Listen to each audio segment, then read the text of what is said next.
ఇవాళ ఉదయం పేపర్లో కూడా చూసిన ఈ విచారణకి దాదాపుగా 5 నుంచి 10 కోట్ల రూపాయలు ఖర్చు అవుతుంది అని ఇవాళ ఉదయమే పేపర్లో చూసిన. అందుకే ముఖ్యమంత్రి రేవంత్ రెడ్డికి నేను ఒక మాట చెప్పదలుచుకున్నాను.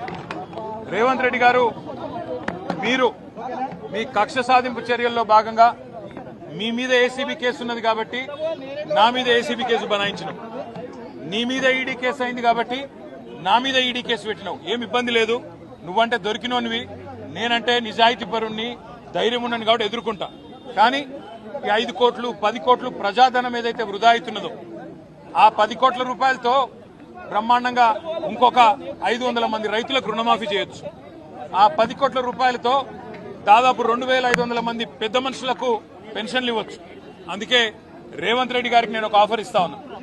రేవంత్ రెడ్డి గారు, నీకు నిజాయితీ ఉంటే, నీకు ధైర్యం ఉంటే ఒక పని చేద్దాం. నేను తయారుగా ఉన్నా, నువ్వు ముందుకు రా, జడ్జి గారు ముందు కూర్చుందాం.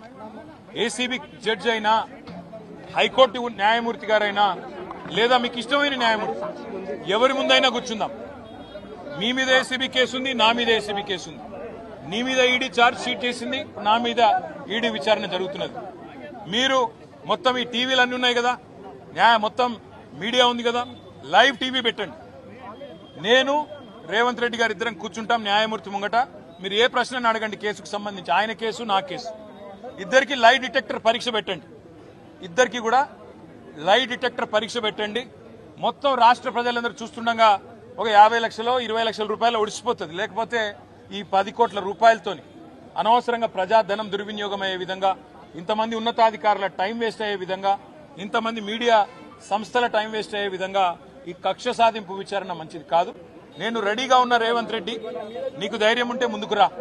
నీ జూబ్లీహిల్స్ ప్యాలెస్ లో అయినా సరే, లేదా న్యాయమూర్తి ఇంట్లో అయినా సరే, ఏసీబీ న్యాయమూర్తి ఇంట్లో అయినా సరే, కోర్టులో అయినా సరే, లేదా ఈడీ ఆఫీస్లో అయినా సరే, ఎక్కడైనా నేను లై డిటెక్టర్ పరీక్షకు సిద్ధం. నువ్వు కూడా రా, ఇద్దరం కూర్చుందాం. దొంగెవరో, ఎవరేందో, ఎవరి నిజాయితీ ఏందో రాష్ట్రం మొత్తం చూస్తుంది.